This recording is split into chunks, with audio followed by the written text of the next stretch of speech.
Hello everyone. तो आज हम लोग कुछ क्वेश्चंस देखने वाले हैं नाउन से, जो कि एसएससी एग्जामिनेशन में पूछा गया है। ठीक है, क्वेश्चंस हम लोग देखते हैं। स्पॉटिंग द एरर से आपका क्वेश्चन है। तो फर्स्ट क्वेश्चन है कि my sister has read pages after pages of the Bible. ठीक है, कौन सा ऑप्शन सही होगा? ए, बी, सी और डी। अब इसमें देखिएगा क्या है, my sister has read with present perfect pages after pages. ठीक है, जब ये कॉन्सेप्ट कौन सा है आपका? एनपीएन। अगर सेम नाउन होता है, ठीक है ना, सेम नाउन है, देखिए तो आपके दोनों पेजेस भी है ना, पेजेस आफ्टर पेजेस। ठीक है, सेम नाउन है और उसके बीच में अगर प्रीपोजिशन आता है तो दोनों जो नाउन होगा वो सिंगुलर होता है, पेजेस नहीं होगा। क्या होगा? Page after page. ठीक है, कॉन्सेप्ट कौन सा है? ये एनपीएन। ये कहता है कि अगर दो सेम नाउन के बीच में प्रीपोजिशन आता है तो दोनों नाउन आपका क्या होगा? सिंगुलर होगा। तो my sister has read page after page of the Bible. कौन सा एरर होगा आपका? ये है, ये पेजेस से इस हटा दीजिएगा, इस हटा दीजिएगा, तो क्वेश्चन क्या हो जाएगा आपका? ये सही हो जाएगा। ठीक है, कौन सा कॉन्सेप्ट है? एनपीएन। ठीक है, दो सिंगुलर नाउन के बीच में क्या आता है? एक प्रीपोजिशन। चलिए नेक्स्ट क्वेश्चन पे हम लोग चलेंगे। नेक्स्ट क्वेश्चन क्या कहता है? चलिए नेक्स्ट क्वेश्चन देखते हैं। Question number 2। क्वेश्चन नंबर 2 है, क्वेश्चन नंबर 2 कहता है I went to the temple with my parents, aunts and cousin sisters. क्या है? मैं मंदिर गया किसके साथ? अपने पेरेंट्स के साथ, आंटी के साथ और कजन सिस्टर के साथ। अब देखिएगा ये कजन सिस्टर्स वर्ड नहीं होता है। ठीक है, कजन सिस्टर्स वर्ड नहीं होता है। क्या होता है? कजन होता है, लेकिन सिस्टर्स लगा हुआ है तो क्या हो जाएगा? कजन्स। कजन सिस्टर या कजन ब्रदर वर्ड नहीं होता है। कौन सा वर्ड होता है? कजन। इसका मतलब क्या होता है? चचेरा। ठीक है, मैटरनल आपके हो सकते हैं, ठीक है, पैटर्नल जो भी है। I went to the temple with my parents, aunt and cousin sister नहीं होगा, क्या होगा? कजन्स होगा। तो ऑप्शन कौन सा होगा? सी। ये कजन सिस्टर्स को हटाकर कजन्स लगाइएगा और एक क्वेश्चन क्या होगा आपका? बिल्कुल सही होगा। चलिए नेक्स्ट क्वेश्चन पे चलेंगे। Question number 3। क्वेश्चन नंबर 3 क्या कहता है? क्वेश्चन नंबर 3 पे देखेंगे। क्वेश्चन नंबर 3 है he takes pen over his work. ठीक है, टेक्स पेन का मतलब होता है बहुत स्ट्रगल करता है, बहुत मेहनत करता है। इसका दर्द में यहाँ मतलब नहीं है। टेक्स पेन का मतलब क्या होता है? अब वर्ड ये आता है कि आप देखिएगा इसका एक वर्ड है, टेक्स पेन नहीं, ये वर्ड होता है टेक पेन्स। क्या वर्ड होता है? Take pains. ठीक है, मतलब क्या होगा यहाँ पे? टेक पेन्स होगा। ये हटाइएगा और यहाँ एस लगाइएगा। He take pens over his work, मतलब उससे वो अपने काम करने के लिए बहुत दर्द उठाता है, बहुत स्ट्रगल करता है, बहुत मेहनत करता है। ठीक है, क्या होगा? टेक पेन्स होगा। ठीक है, टेक्स पेन नहीं, पेन दर्द होता है, ये स्ट्रगल है, ये मेहनत है, उसका जुझारूपन है। ठीक है, he take pains over his work, no error। ठीक है, चलिए यहाँ पे आया हुआ है। चलिए क्वेश्चन नंबर 3 हो चुका है, आगे चलेंगे। Question number 4।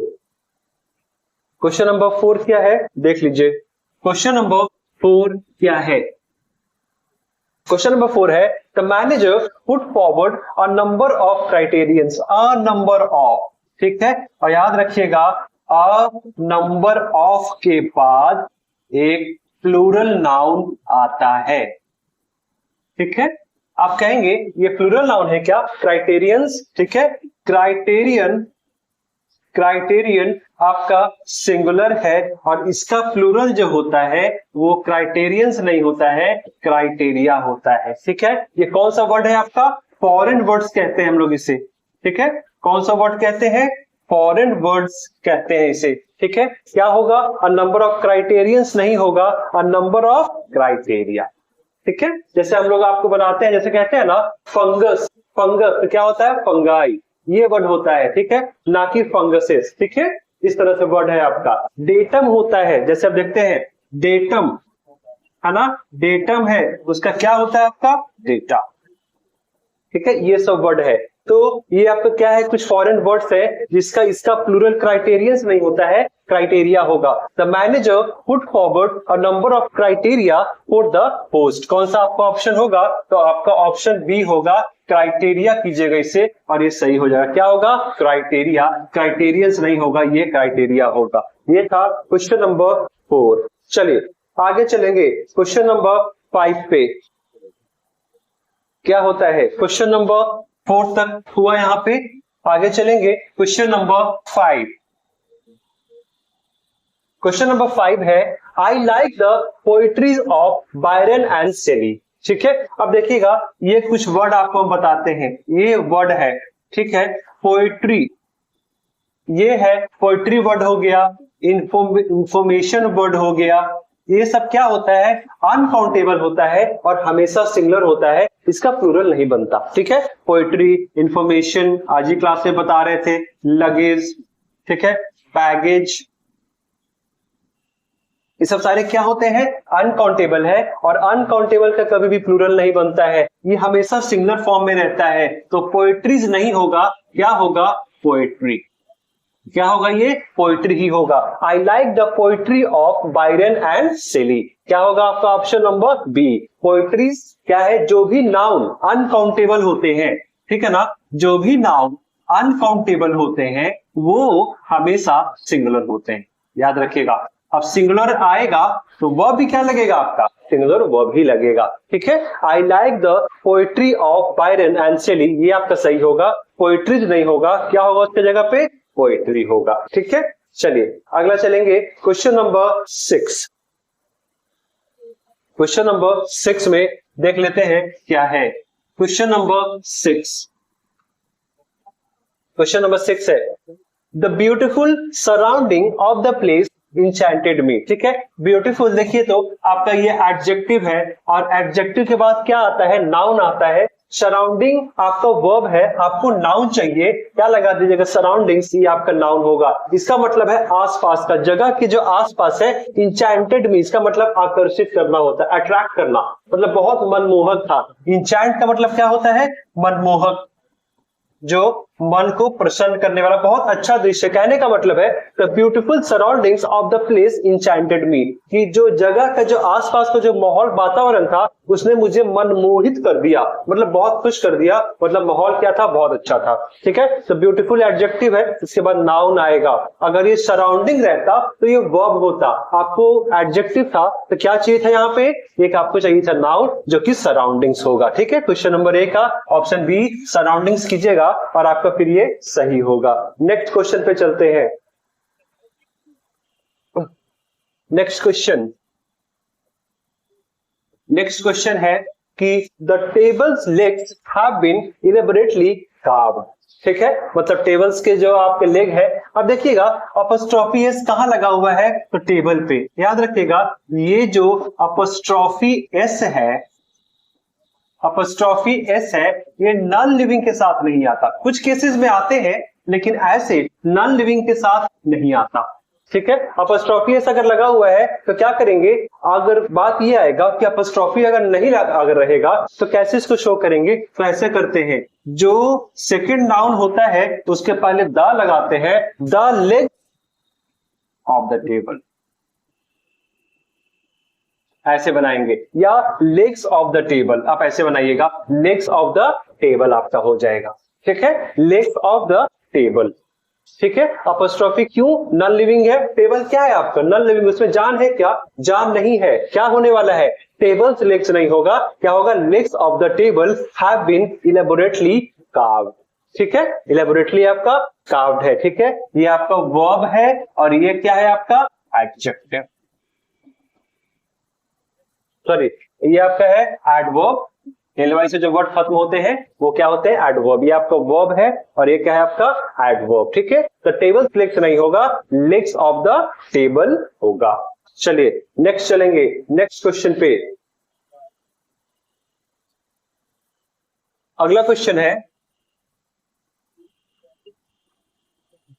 अगला क्वेश्चन है, the sceneries of Kashmir is very charming. अभी हमने जस्ट थोड़ा देर पहले बोला था आपको कि पोएट्री, सीनरी,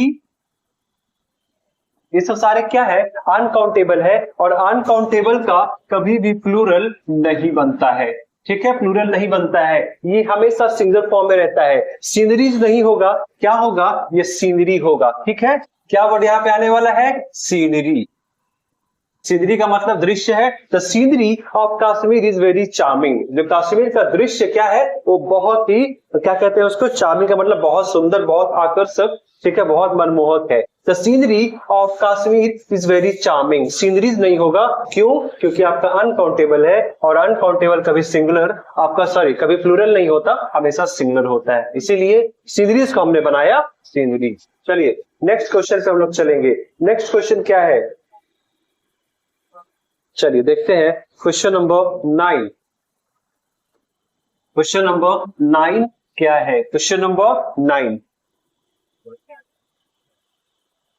क्वेश्चन नंबर 9 है the driver showed great talent in keeping the damaged car under control. ठीक है, क्या हुआ कि जो डैमेज्ड कार था उसको कंट्रोल करने के लिए ड्राइवर ने बहुत अच्छा टैलेंट दिखाया। ठीक, अब यहां पे बात आता है टैलेंट।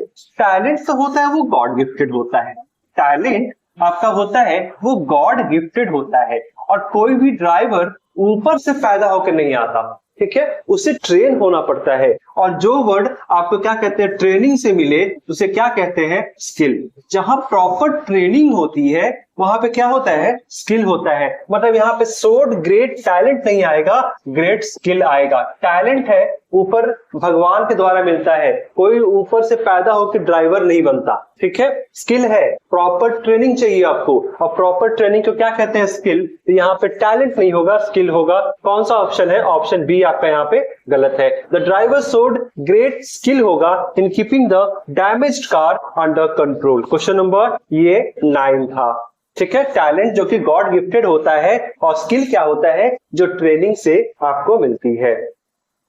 चलिए नेक्स्ट क्वेश्चन है, क्वेश्चन देखेंगे, नेक्स्ट क्वेश्चन देखेंगे। नेक्स्ट क्वेश्चन है कि when I entered the bedroom, ठीक है, क्वेश्चन है when I entered the bedroom I saw a snake crawling on the ground. आप जब बेडरूम में घुस रहे, रूम के अंदर ग्राउंड नहीं होता है, फ्लोर होता है। आपका रूम का फ्लोर होता है, ग्राउंड नहीं। ग्राउंड तो ओपन प्लेस हो गया, ठीक है, ग्राउंड ओपन स्पेस हो गया। यहाँ पे जो सेंटेंस क्या है, when I entered the bedroom, जब मैं बेडरूम में घुसा, आप रूम में आ चुके हैं, और जो रूम है उसे फ्लोर हम लोग कहते हैं, ना कि ग्राउंड। कौन सा ऑप्शन होगा, option C. When I entered the bedroom I saw a snake crawling on the ground नहीं होगा, क्या होगा, ऑन द फ्लोर होगा। चलिए नेक्स्ट क्वेश्चन चलेंगे, question number 11। Question number 11, question number 11 क्या कहता है, चलिए क्वेश्चन नंबर 11 कहता है alms are given to the poors. अब देखिए यहाँ पे alms are given to the poors. पहले alms क्या होता है, दान, मतलब क्या है, दान दक्षिणा जो भी कहते हैं, सेवा किसको दिया जाता है, गरीबों को। अब ये द पुअर है, और आपको हमने बताया था कि द के बाद जो एडजेक्टिव आता है उसमें कभी भी हम लोग एस नहीं लगाते। द पुअर का मतलब ही हो गया कि सारे गरीब लोग, द पुअर का मतलब ही हो गया सारे गरीब, सारे गरीब लोग इसमें आ जाते हैं, आपको पुअर्स लगाने की जरूरत नहीं है, ठीक है। तो alms are given to the poor होगा, ना कि पुअर्स। द पुअर्स कोई वर्ड नहीं होता है, ठीक है, द पुअर्स कोई वर्ड नहीं होता, द पुअर्स वर्ड नहीं होता है, क्या होता है, द पुअर। पुअर आपका एडजेक्टिव है, और उसके पहले आप द लगा रहे हैं, मतलब पूरा गरीब समाज के बारे में बात किया जा रहा है, उसको पुअर्स नहीं बनाएंगे। कौन सा ऑप्शन होगा, alms दान है, ठीक है, alms are given to the poor होगा, ना कि पुअर्स। चलिए नेक्स्ट क्वेश्चन चलेंगे, क्वेश्चन नंबर 12। क्वेश्चन नंबर 12 क्या कहता है, एक बार देख लेते हैं। क्वेश्चन नंबर 12, क्वेश्चन नंबर 12 कहता है lasers are indispensable tools for the delicate eye surgery, ठीक है ना। चलिए अब देखेंगे मतलब क्या है कि लेजर एक बहुत इंपॉर्टेंट टूल है आंख के सर्जरी में, ठीक है, समझ गया ना। चलिए अब देखेंगे यहाँ पे डेलिकेट आईज, ये सर्जरी आरवाई से ऐसे भी खत्म हो रहा है, ये नाउन है ना, नाउन के पहले एडजेक्टिव आता है, और देखिए तो एडजेक्टिव में कभी आप एस और यस लगाते हैं क्या, एस और यस आप कहां कहां लगा सकते हैं, आप लगा सकते हैं नाउन में या वर्ब में। एडजेक्टिव में कभी भी एस और यस हम लोग नहीं लगाते। कोई अगर फैट है तो फैट्स बोलते हैं क्या, फैट्स का मतलब तो अलग हो गया, ठीक है, वो जो न्यूट्रिएंट्स फैट है वो हो गया, ठीक है। कोई अगर टॉल है तो उसे आप टॉल्स बोलते हैं क्या? नहीं बोलेंगे, ठीक है। तो एडजेक्टिव में कभी एस और एस नहीं लगता है, एस हटेगा, ये आई हो गया। Lasers are indispensable tools for the delicate eye surgery, आपका ऑप्शन नंबर बी हो गया। क्वेश्चन नंबर चलेंगे 13 पे। क्वेश्चन नंबर 13, चलिए क्वेश्चन नंबर 13 भी अच्छा क्वेश्चन है। क्वेश्चन नंबर 13, क्वेश्चन नंबर 13 एक बार देखते हैं। If you have a way with words, a good sense of design and administration ability, you may enjoy working in high pressure world of advertising. ठीक है, क्या कह रहा है वहां पे कि अगर आपके पास एक वर्ड्स का अच्छा कमांड है, डिजाइन है और एडमिनिस्ट्रेशन एबिलिटी है, ठीक है। अब यहाँ पे देखिएगा, ये टी से जो खत्म होता है वो भी नाउन होता है और TION से खत्म होता है वो भी नाउन है। डायरेक्ट नाउन आ रहा है, बीच में कोई पार्ट्स ऑफ स्पीच नहीं आ रहा है, ठीक है ना। अब ये नाउन के पहले एक एडजेक्टिव आना चाहिए, मतलब ये एडमिनिस्ट्रेशन गलत है। अब क्या करेंगे, एडमिनिस्ट्रेशन की कोशिश करते हैं कोई एडजेक्टिव का रूप दें, ठीक है। तो आपको याद आता है क्या होता है, एडमिनिस्ट्रेटिव करेंगे तो जो वर्ड IV में खत्म होता है वो क्या होता है आपका एडजेक्टिव। जो वर्ड IV में खत्म होता है वो क्या होता है आपका एडजेक्टिव। अब यहाँ पे दो नाउन एक साथ नहीं आ सकता, वो भी डायरेक्ट, बीच में कोई पार्ट्स ऑफ स्पीच है ही नहीं, कुछ तो होना चाहिए था, ठीक है। यहाँ पे ये भी नाउन डायरेक्ट नाउन। ऐसे केस में क्या होता है कि नाउन के पहले एक एडजेक्टिव आना चाहिए और क्या आएगा, एडमिनिस्ट्रेशन नहीं आएगा, क्या आएगा administrative. Ability, you may enjoy working in high pressure world of advertising. कौन सा ऑप्शन आपका सही होगा, आप कहेंगे ऑप्शन नंबर बी आपका सही होगा, ठीक है। एडमिनिस्ट्रेटिव कीजिएगा और ये सेंटेंस आपका सही हो जाएगा। चलिए हम नेक्स्ट चलेंगे क्वेश्चन नंबर 14। क्वेश्चन नंबर 14 है। क्वेश्चन नंबर 14 क्या कहता है, एक बार देख ले हम लोग क्वेश्चन नंबर 14। क्वेश्चन नंबर 14 है, last week sharp hike in the wholesale price of beef is a strong indication for higher meat costs to come। ठीक है, पिछले साल क्या हुआ था, बीफ